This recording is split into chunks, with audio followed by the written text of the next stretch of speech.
Good afternoon, my beautiful LinkedIn family, wherever you are. Thanks for joining in. It's our regular show that we bring in for you, just for you. And in this show, we talk about reinventing your careers in Canada.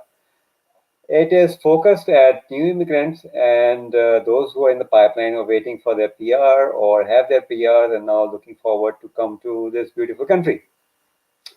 And our focus at this, I think today is the fourth show in the series and the fifth show. Yeah. So it's fifth show. Thank you, Brent. And the idea of this discussion actually came up in a conversation with Brent Edwards, who I will bring on stage in a while. Brent is um, runs a consultancy. He consults with or he provides consultancy to those new immigrants and otherwise also people who are interested in starting their own businesses in Canada. And he works at Ontario Chamber of Commerce, which gives him a unique strength in that area. So Brent and I were talking, and then we thought, okay, let's start this initiative, and we started a fifth program. That's a big achievement. So without any ado, I'll bring Brent at stage, and today we have a very special guest who is truly a newcomer, Deep Karani, who has migrated from Dubai, well, with almost 12 years of career in Dubai, and so we will pick his brains as to what he found in Canada, as to what challenges are, and how he's dealing with the challenges, and how is he loving this country. So, hello, Brent. How are you? I'm doing fine, Hamad. How are you doing? I'm fine. Fifth show, man. That's a great Yeah. achievement. Oh, they're making good progress. Absolutely. Absolutely. Yeah, and also Hamad was on Clubhouse for the first time this week Yes, and yes. joined one of our discussions about immigration in Canada and newcomers. So it was great Hamad could join us. I'm really looking forward to talking to Deep because he's got a background in conferences and trade shows, and that was an area that I've had some exposure to and quite interested in. He's also, as you mentioned, from Dubai. He's had a lot of exposure in the Middle East and Africa and the business um, format and some business development. So I've got a soft spot for anyone who's in business development. Is that's what I'm involved in. So yeah, So can't wait. we are having some problem. So StreamYard, not we, having some problem in posting it on LinkedIn, which is fine. It's already going on my Facebook page as well as on YouTube. So we will have a recording available. Uh, while you will talk to Deep, Yes. Brent, I will try to fix this issue. I don't know what the issue is, but it's not going on LinkedIn. So Okay. No such is problem. technology. I mean, there are certain things that are out of our control. So here you go. Absolutely. Deep, welcome to the show. Good evening, gents. Firstly, congratulations on the fifth edition of your show. And secondly, thank you so much for giving me the opportunity to be here amongst you both. All right. Oh, our pleasure. So yeah, thanks for sparing time in this beautiful Toronto evening with 20 degrees Celsius outside. What a beautiful change in the weather. Yeah. It's just Absolutely. perfect. When I came to Canada, everybody scared me saying it's going to be so cold in February and March. I can't believe myself with the 20-degree weather outside. Yeah. All right. So I will try to sort this out, Sure. Brent, and you kindly continue this discussion. I mean, we are not losing anything. We'll have the recording available anyways on our YouTube channel, which we can always share later on. So please carry on. Let me try to see what is happening there. That would be great. Thanks, Ahmad. Yeah, Deep, it's a pleasure to meet you. Likewise. Yeah. So our audience usually wants to know a little bit about the background from the people in terms of their career journey. What brought you to Canada? A little bit about your career history, and really interested in terms of how you're integrating with the Canadian business environment and cultural differences in work. and a bit about your strategy and plans going ahead. So it's a lot to unpack, but maybe just tell us just a little bit about your background and what brought you to Canada. Sure. So, like you mentioned to the audience before, I used to live in Dubai. I was born there, I was raised in Dubai, and for the last 13 years of my career, I've had my base in Dubai, and I've sort of worked across the 4 different continents. So I've had the opportunity to travel to Asia, to Africa, a lot of Europe, and Middle East. I came here in Canada in 2018 for the first time, and we drove from the Trans-Canada Highway between Ontario and BC. We covered all the major cities in between. Good for And you. I'm from BC, as you probably have has heard. So I did that drive myself the other direction when I moved to Toronto. It's eye opening for people who it are is, established and born here. But that's amazing. That's one of the first things you did. Way to yeah. go. So the most memorable part of the trip was Banff, the provincial park, and Yes, obviously, if you've been to Banff before, you want to stay in Canada for the rest of your life. You're not going anywhere else. absolutely. Did you see Lake Louise, Moraine Lake, the Columbian ice fields? I did. I went to the Lake Louise. Yeah, it's just perfect that day. It's By the beautiful. way, that's my story too. When I first came to Canada as a visitor, that was in 1992, 93, yeah, 92 or 93. I actually came to Calgary, and actually my friend picked me up who actually lived in Banff at that time. So I was in the heart of Three Sister Mountains, right behind me, and the park and the actual Banff was like only 15 minutes drive from me. So, and that actually was the time when I fell in love with Canada because of the surroundings around me. So it's the similar story, Deep. Yeah, So you came in 2018. You drove across yeah. the country, went all the way to BC. Did you stay or did you go back or what happened I next? stayed for a bit, but then I still had a job back in Dubai. I was still working on some really important projects back home. So went back to Dubai. I continued my work. I came back here last year in 2019. Obviously, that was sometime in the middle of a pandemic, post September. Not the best time.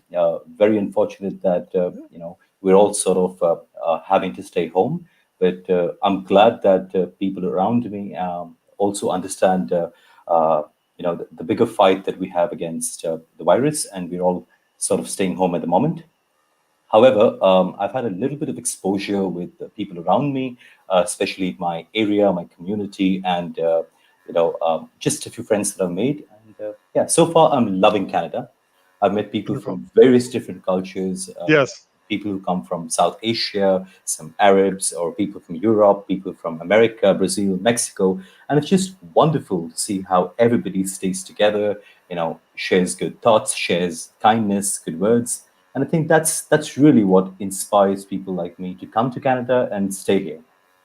Wonderful. That's encouraging. I mean, one of the reasons I do what I do in terms of helping newcomers with networking is I don't want people to have buyer's remorse after being here for a few years and decide that they've made a mistake. So it sounds like we're off to a good start. So when you were in Dubai, what field of work? I think you were in the events space, which Yeah. I have a bit of a soft spot for because I've been involved from the marketing side with doing some events and conferences. So tell us a bit more about that. So events, as it's a very fruitful industry to be in. You get to learn a lot of things. I've actually spent over a decade in the media and events industry. So for the first 5+ years, I did publishing, and then I moved into the exhibitions or trade fairs parts of the Yes. business. Yeah. So it's great because you get to learn a lot of things. You get to travel the world, and you're sort of connected. I think looking back in my career, the last 5 years that I've spent in the trade fairs industry, I've been able to build a more robust network of people around the world. I'm Yes. able to understand specifics of what businesses around the world are looking to do in emerging markets and what sort of help they really require before they enter new regions. And that's where my forte comes into play. Yeah. And I think you're involved more specifically in energy and utilities. That's kind of one of the the exhibitor spaces that you've been working in? Yeah, that's correct. So I focused on renewable energy for a long time in my career. Oh, okay. Yeah, and after renewable energy, for the last 2 years, we've been focusing on emerging tech in the Middle East, which is all to do with 5G and connectivity, robotics, Wow. AI, blockchain. Yes. So You're involved in this some very dynamic spaces, and right. there's a lot of work being done in Canada, in Ontario, in the Greater Toronto area, in those spaces. So yeah, very interesting. So what led you to decide to move back to Canada? I know that Banff obviously and Lake Louise is impressive, but there must have been more to your decision in terms of coming this way. I think like most young professionals around the world, now that the world has become smaller, traveling to other parts of the world has become a lot more easier compared to in the previous decade or generation. I think all of us are exploring, right? So I've traveled around, I've seen a few places. Like I said, when I came to Canada, what really keeps me here is the people around me. What keeps me here is the good culture, the sustainability in the air that makes you want to stay. And it's comfortable. It's nice. There's no reasons to complain. Yeah, if you minus the pandemic, I know a lot of people will have different views around this time. Hmm. But yeah, cut the pandemic away, and if you look at Canada for what it is, I think we've got everything in this part of the world, and there's lots of work to be done. So with more and new immigrants coming in, there's a lot of new special talents that's coming in, and it's a great Yes. opportunity for us to pick that up and hone those skills into developing a better future for us. Yeah. Where do you see? I have a Oh, sorry, question go here. ahead, Amanda. Yeah. So, and that's like almost my favorite question in such settings. A lot of people complain. You said there's nothing to be complained, and I never complained, and I always say the opportunities are out there. So why people usually complain? Like there are a lot of immigrants who come here, and they almost immediately, like within a couple of months, they start complaining about uh, lack of opportunities is the word that I hear a lot. Uh, what is your view? I mean, you came back actually, and you the first time was just tour around, and now that you're settled, you're or settling down, oh, and you interact with a lot of immigrant community in and around your area. Uh, why people complain? What is one thing that actually encourage them or push them towards this complaint? Well, to be honest with you, Hamad, I think what I've noticed so far is there is a misunderstanding in what people bring in here in terms of talents and skills against what recruiters in general are looking for when it comes to business, right? So to give you an example, the moment I landed in Canada, a lot of people would tell me, "Why would you leave Dubai and come here? Why would you leave such a great salary and come here?" Uh, and I would ask them, "Why not? Is there something that's missing here in Canada? It's not." But I think the general notion before people receive the PRs and come into this part of the world is that Canada's heaven, right? So Canada's all perfect. It's all like natural beauty. There's nothing wrong here. But what people really fail to understand that Canada is like every other country in the world. You've got public businesses, you've got private businesses, you've got individuals working on their own. So it depends who you join, what you do, what mission you pick Hmm. up. That really defines your experience in Canada. Yeah. Um, so I think for people like perhaps all of us, God's grace, we've been lucky. I think we've landed up with good people who are giving us good guidance and mentoring to be able to set up well. I hope that moving on, I could do that for new migrants who come in if they require any help. I'm sure people like yourself, Hamad, me, we're all there to be able to guide in our own Hmm. ways. So that's what I Absolutely. call the spirit, right? Canada has a spirit. Yeah. Wherever I go, the spirit of giving back, the spirit of contributing in the community work, whatever be it, like very small, whatever work, and nobody is really is thinking that this person is from any other culture or creed or whatever. They are all there to help you. If you need help, you will get help. That's what Correct. I see, and this is a great strength this whole country and the community in Canada has.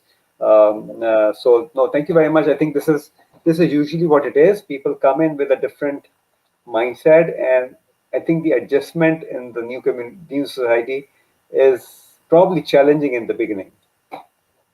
Yes, it is. And it's cold here, which I Well, think nobody can people, complain about it. If you have decided to come to Canada, you must not complain about it. Brent yeah. knows I go out Deep, for walk deep, every day deep. when it's even So, minus 20 degrees. so deep. So I moved from Vancouver to Toronto. So even, it's not just people who are immigrating to Canada who complain about the weather. It's people from other parts of the country where it's milder also complain. So, But Brent, you're in Vancouver. I don't think you can complain about weather, oh no, can no, you? I was in Vancouver. That's where some of my family is, but I've been in to Toronto for a long time now, so Okay. can't go back to that. So now that you're here, I'm curious about just the events industry because there's, I spent quite a bit of my career in corporate travel and events, and I know that all these online platforms we're using, like tonight with StreamYard and Zoom and WebEx and all these other uh, have made it easier to do in person. But what's your take as someone who's spent a lot of time in the conference and the trade show industry? Where do you see that happening? What do you see happening with the future with all these online platforms? Frankly speaking, Brent, as you know, events is a face-to-face business, and face-to-face is never going to go away.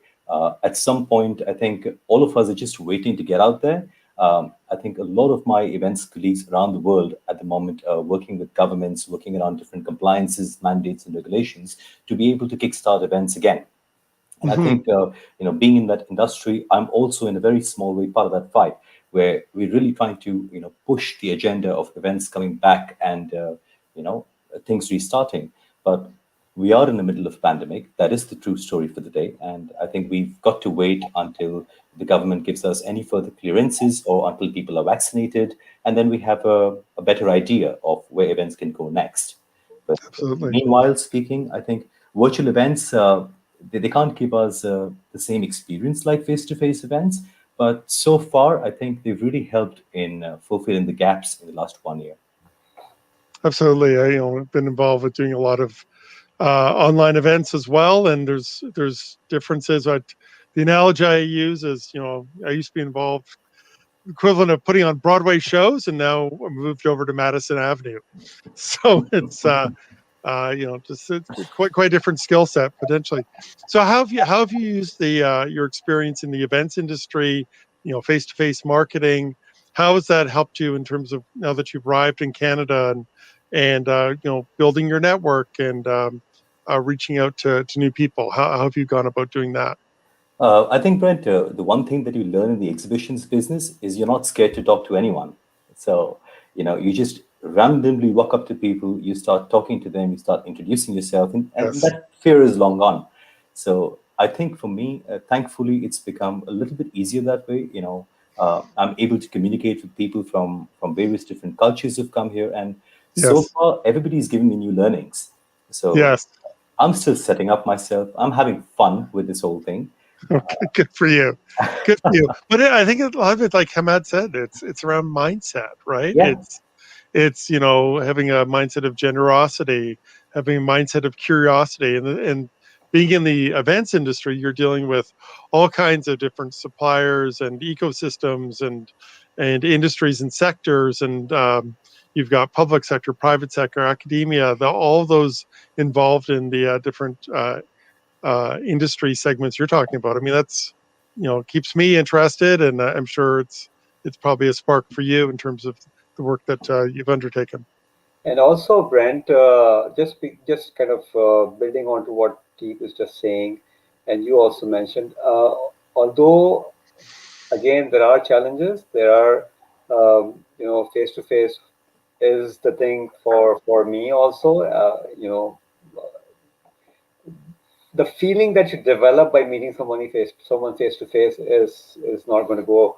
But I think as a human being, the whole world has kind of adjusted to this new norm, and innovation is taking place, which means not innovation on the technology side, but innovation in our brains also. So we are okay to go online. We are okay to uh, turn on our cameras, showing like I'm sitting in my bedroom, so I'm okay to show my bed, which is still in a mess, which my Yes. wife hates. Um, but the thing is that people have adjusted to these norms, and to me, what I see is that the opportunities are unfolding much faster. Connecting with people and meeting people who you do not know or did not know, the opportunities are much more higher. I mean, the way I have grown in the past 1 year on LinkedIn is just phenomenal. I mean, all that would not have happened if we didn't have any, pandemic. People were sitting at home and Yep. they really wanted to do something. So I think our flexibility as human being and our ability to figure out and to learn and to do things in a different manner has provided us more opportunities. The virtual shows probably is the in thing. People, although there is all kind of fatigue, but we call it Zoom fatigue and everything, but people are still doing it and they're making money. I know someone in Durham region. She actually started this experimenting just before pandemic, like an online meeting platform where there are tables. There people come in and they're on the table, and guests come in and they meet people and they keep switching automatically. After 5 minutes, you have to go onto another table, and system would do it for you. You can set up your own priority, and she is actually doing great. So she is very busy, and I attended one of her sessions. She invited me to host a table. It was fun, actually. It was new thing. It was fun, and it was like this. So somebody comes on your table, and you are just talking like the way we are talking now. So I think moving forward, it is just a matter of how do we tap into a new space. So how do we bring in, for instance, marketeers to talk about marketing? How do we bring in brand managers to talk about branding? How do we bring in HR experts to talk about it? So I think it has become more specialized. It will become more specialized, and it will still be rewarding financially because people are willing. They are not doing what they were doing, and the biggest saving for most of the corporations uh, is in the travel head. So they have tons of money available. There's no need for people to spend $5,000 to go to Dubai, for instance, in business class and staying there. So you're straight away saving $8,000, $9,000. It's just a matter of kind of bridging that gap and convincing them, okay, if you want to do an event in Dubai, I can organize it for you. So it's all about Yeah. that Well, connection. well, I think about the number of events that you've been part of, Hamad, the number of international events that I've joined and reached out. And I think a lot of it comes back to being flexible in terms of the platform. It's now been more than a year, so we've had enough time and experience to get used to the platforms, develop some habits, and I think part of it goes back to what you said, Deep. I mean, it's being bold and willing to talk to new people that you may not have reached out to before, Yeah. and being open to having those conversations. One of the networkers I like to quote, Stephen Thomas from the UK. He says, every every big idea starts with a small conversation, and it's the willingness to be open to those conversations with people you've never met before. And there's so much opportunity for collaboration. So I don't know. I'm feeling somewhat optimistic about the business world going forward. Yeah. So I guess Deep. So with what are your plans? What are your strategies with in terms of continuing and this our session's all about kind of reinventing yourself and reinvigorating your career in Canada. What are your plans? Yeah, I think the only direction that you need to look in is the growth direction. You always look in a positive way. So I know that my industry and community has been deeply affected by the pandemic.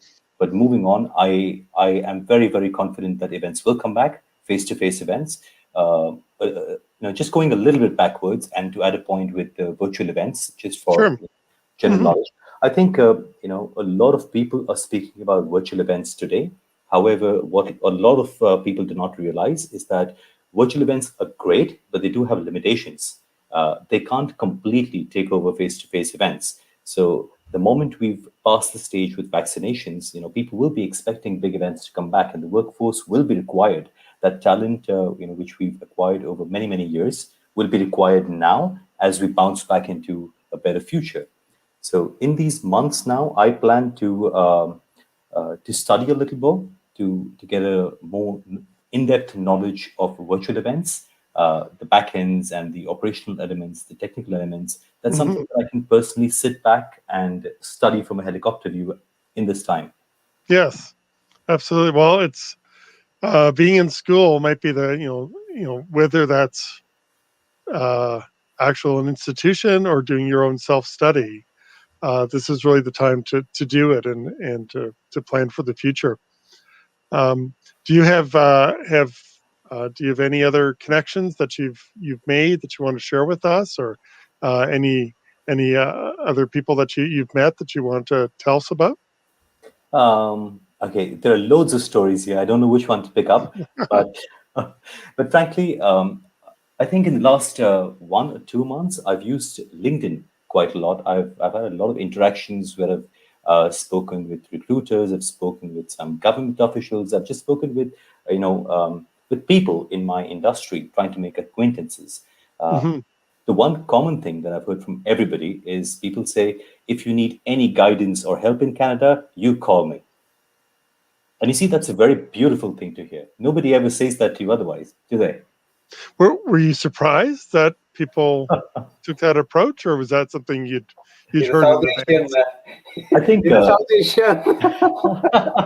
I think more than surprised, I think I'm inspired with that culture, and I think and I truly appreciate the kindness that everybody holds in their hearts for each other, and especially for new people that's coming in.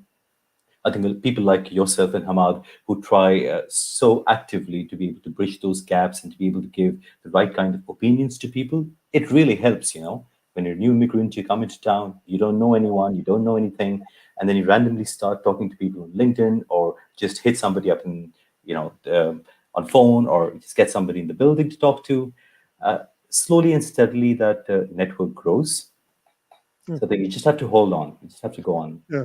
Well, I think And a lot of it, like you said, is mindset because you're saying in terms of how much you know, and maybe the market is new, but the number of established Canadians who've worked in 4 different countries and have worked in the industry and have worked in, like we said, Middle East, Asia, Africa. That international experience, I think, is something that a lot of newcomers bring to the country.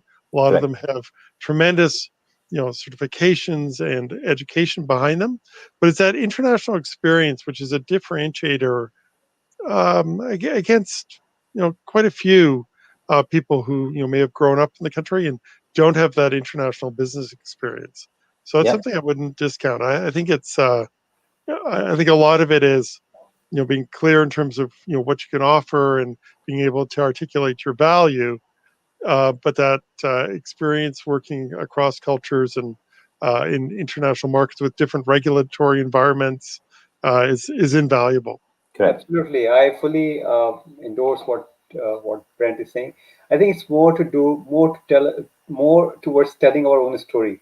People don't have that story to share, right? Again, I'm South Asian. I've lived whole my life in that part. There's a cultural difference. So, you know, now things are changing in that part of the world also. But again, storytelling is something that is still missing. A lot of people do not really create a story around them, right? Yeah. There are so many interesting things about you which you don't share with people, right? And if you don't share with people, they would not know. So what you bring on the table often is the convincing factor for somebody to even look at you for collaboration if you're looking at business collaboration or employment. So you rightly said, Brent, the value of working internationally is something that people are usually not projecting the way they should be projecting, right? So what does it mean?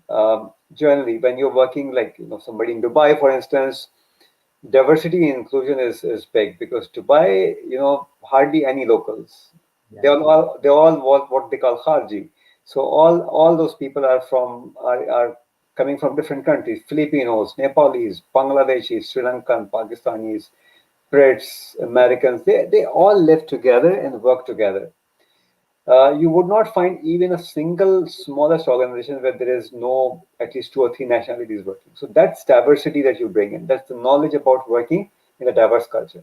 Now, Right. for somebody who's coming in, and if you can't project it, then it's your fault, right? This is one big thing in this part of the world that you're because it's cosmopolitan, right? People are coming from different countries, different religions, different ethnic background. Can you adopt to this culture? Correct. And you can, but the only thing is that you have to tell them that you can, right? Uh, uh, and kind of create a story around it. Then again, if people like you, Deep, you have Deep has deep connections in Dubai, Dubai and the Gulf market. So if you talk to a North American, I'll take North America as the whole market. That you can connect with a fintech guy here, with a fintech guy in Dubai, for instance, he's going to jump on this deal, right? Correct. Because otherwise, a lot of North Americans are more or less isolated. Even immigrants who have been living here, they're isolated because they're just too busy in doing everything here locally. And this is one thing that I picked up. I'm part of this Connecting GTA club. It's a small business club in GTA. Now everybody is so much inward looking. Everybody's thinking, okay, even the coaches or whatever, how can we do business in Canada? And they all can do business outside Canada also, right? So nobody's looking at like how can we connect with people, our connections, and based here we can do business outside in Canada. So the world should be open to them, and that's one thing that I usually propose, and proposing it to Deep also. Create the story, and I mean, you're a good storyteller, but try to build that connections, and this is going to help you a lot, and it can help anybody, any new immigrant. If you Yeah. can tell people that you have the capability, that you can build that connection, it becomes easier. What do you think, Brent? Because you're a networking guy, you're the guru. I'm learning. I'm still learning. There's some, I have a stack of networking books behind me written by some experts, so I'm still learning about it. But one of the things I've found out is there's ways to build connections outside of Canada that can open up some doors inside of Canada because people are so interconnected now with COVID. And so I've spent quite a bit of time looking at building relationships and going to networking events overseas. I've mentioned on previous calls, whether it's Ireland, Scotland, England, Australia, I think. Australia. I was on the call with Australia a couple of weeks ago, the US. And some of the connections that you'll make with the people overseas can lead back to connections that they have here in Correct. Canada. So it's just a way to not get, you want to be focused, but you don't want to be miss out on opportunities internationally and bring that. It's all around, building relationships, and there's just differences as we know in terms of how relationships are built and how trust and credibility is established in different business cultures. I mean, the objective is in some ways the same. It's how people go about doing it. But I wouldn't discourage. I would not discourage people from looking at other events and opportunities outside of Canada to help build your credibility and expertise in terms of doing business in Canada. Absolutely. It's And always business is always done both ways. So that's the opportunity. So Deep, my question to you is newcomers, and because you are no longer a very newcomer, you're still a newcomer.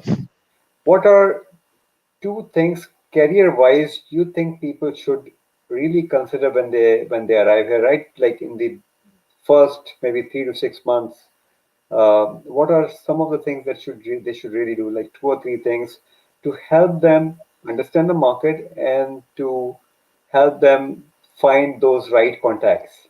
sure. I think the first viewpoint that I would share with all of your viewers right now is when you come to Canada, I implore you to please let go of your expat mentality. The moment you come here, consider this as your home.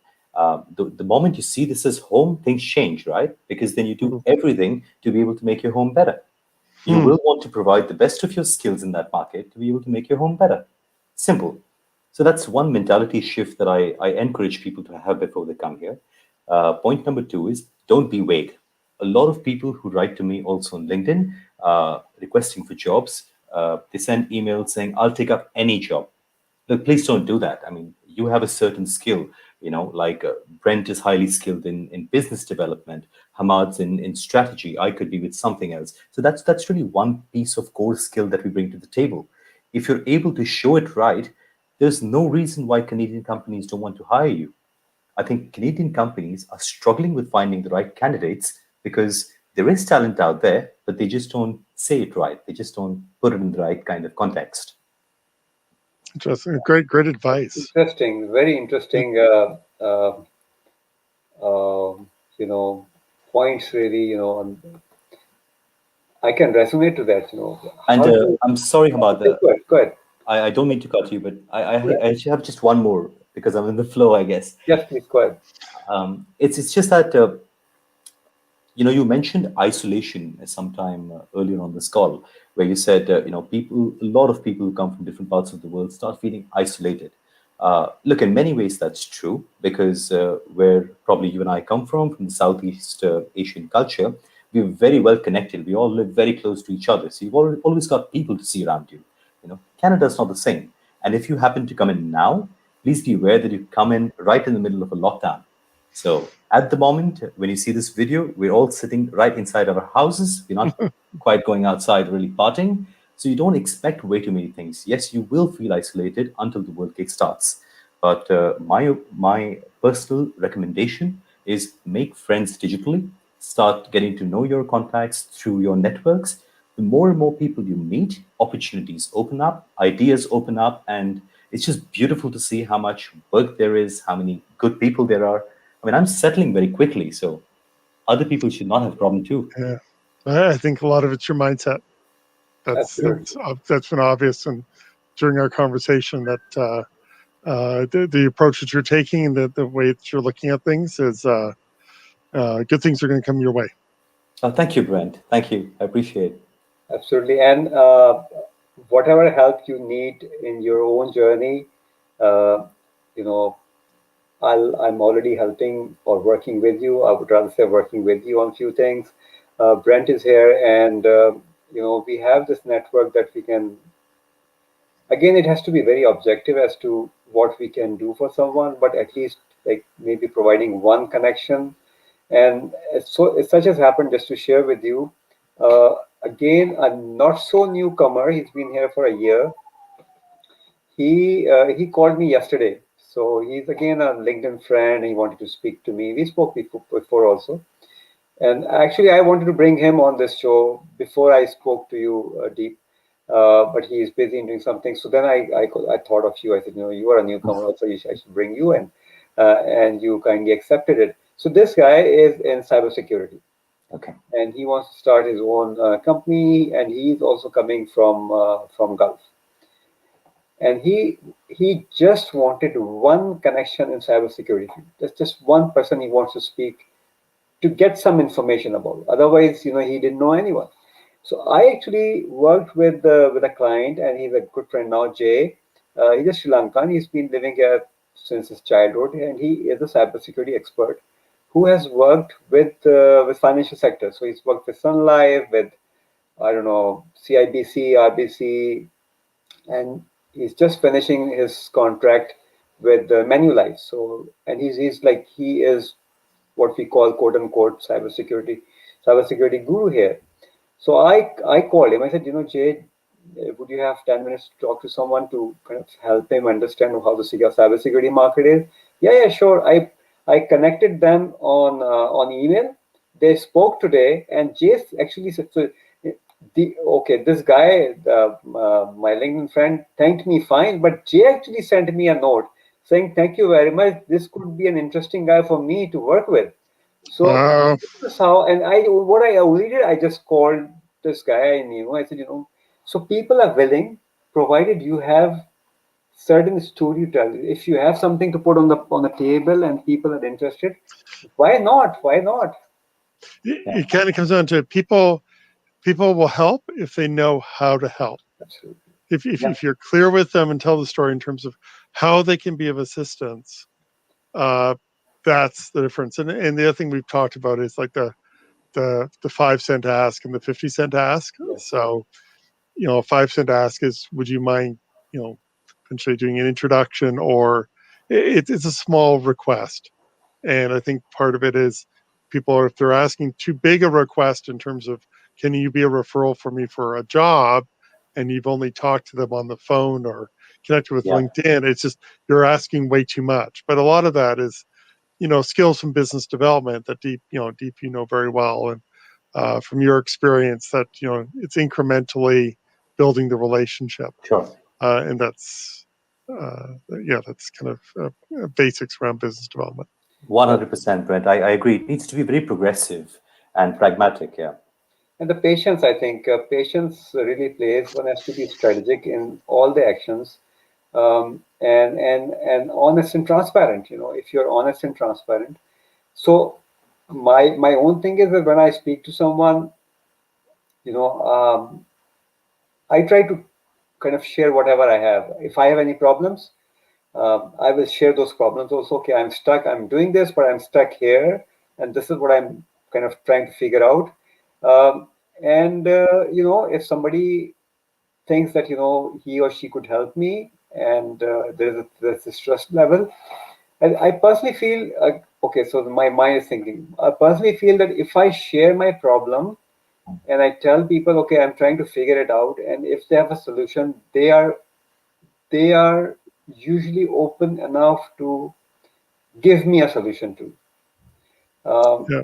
so it's again 5 cent and 50 cents, but again the trust level is Yeah. built gradually. It does not happen like this. Yeah. The expression we'd use, I guess, Canadian idiom would be about putting your cards on the table. Oh yeah, So if you had yeah, a card game, you're playing a card game, and you're actually showing what is in your hand. I've found that actually goes much farther with building a relationship than holding your cards close, as we would say, yeah. and being secretive about what your agenda is. The more transparent and open you are about what you're looking to get out of the relationship, the more people are willing to do the same. And offer. I mean, see, I'm a big fan of this thing that I do. I said, become a giver. Once you become a giver, you're out of this huge pool of seekers, and you redefine yourself as someone who kind of I think leadership is the right word, or an influencer who can influence thought.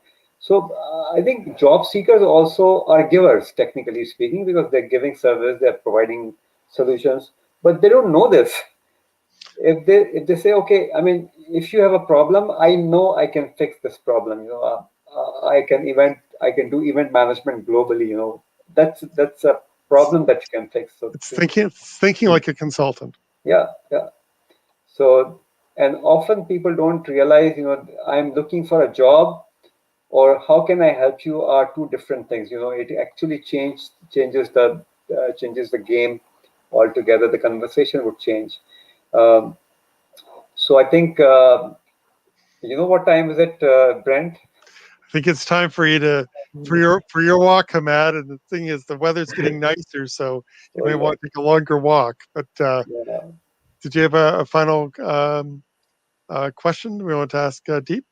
Yeah. So, Deep, what next? What are 2, 3 things that you plan to do in the next 2 months? I would say 2 months because I also plan like a 2 months project for me in the beginning. So what are like 2 months objective you have in your mind to achieve? To be honest, Hamad, there's a couple of projects that I'm working on. Like Brent was discussing earlier, there's a lot of work with international markets, and at the moment there are Canadian companies who've been wanting to work in international space, and I think I have been receiving a couple of inquiries where people want me to work on a consultative basis. So I think that's something that I'm going to immediately take up. That's going to help me make some new friends in the city, and also for me to be able to learn the business practice regionally. Post that, let's see where life takes us. All right. But that's a big undertaking also, working as a consultant, um, uh, like looking at the international projects is a big undertaking on your part also, but it's a good thing also because there has to be a starting point. Yeah, yeah, for sure. And it's like there is a skill that I have acquired over the years, and I can either make a choice right now to just leave everything behind, forget everything from the past, and start afresh. That's one path I have ready for me. And the second one is that I continue to do what I do best, and then yeah, just wait for the timing to be right, and then I'll see the best of everything possibly. Great, great. Brent, any last No, I word? think I think Deep's going to do just fine. Yes, I'm pretty sure. Thank you, Brent. Thank you, I'm pretty Ahmad. sure. I enjoyed talking to Deep. Like I think a week ago, we had a very long conversation. It was last Friday, I believe. Uh, Yes, and thank you, Hamad. I learned some very good things from you on that call. Thank you very much. And Deep is also part of my LinkedIn coaching class now. Wonderful. This is really, he really wants to explore that opportunity to interact with people and engage with people and target the right people on LinkedIn to build Right. his network in Canada and beyond Canada also. So with Sounds that, good. Deep, thank you very much for your time and excellent conversation. We could not do LinkedIn Live, but we were on Facebook as well as on YouTube. So we'll have the link. Don't worry, it's there. I don't know what the problem is between. So there's some kind of an integration problem between StreamYard and LinkedIn at this moment. Okay, who knows? We'll find somebody in our network who can help us out. So Why? I think it's just like like an issue which is happening at the moment because I'm sure everybody's facing the same issue. But luckily, we had other platform where we are going live, and we'll have the recording available, which we will share on LinkedIn later on. yeah, And so, thank you for your time, Brent. Thank you very much. I'm going to yeah, put pleasure. both of Thank you, you, Deep. It was great to meet you. Thank yeah, you, gentlemen, Thanks, for your Ahmad. time. yeah. So I'm going to put both of you backstage for a while I close, and then we can have a like 3 minutes Sure. discussion. Thank Sounds you, great. Dee. Thank you. Thank you, Brent. So, all right. So we will share the link of this discussion. There was an issue with the StreamYard not communicating with LinkedIn. And obviously, we can't do anything if something of that sort happens. Hamas Siddiqui signing off from Toronto. We had Deep with us from Toronto and Brent as usual. And this was our fifth show in a row. Keep watching, keep coming back, and share your thoughts. If you want to be on the show, let us know. Drop a DM to me or to Brent, and we would be happy to schedule you in the coming weeks to come and share your experience with newcomers, because this is ultimately giving back to the society. People who will gain from our discussions, even a very small thing is going to benefit them. It's going to reward us also. So with this, Hamas Siddiqui signing off from Toronto.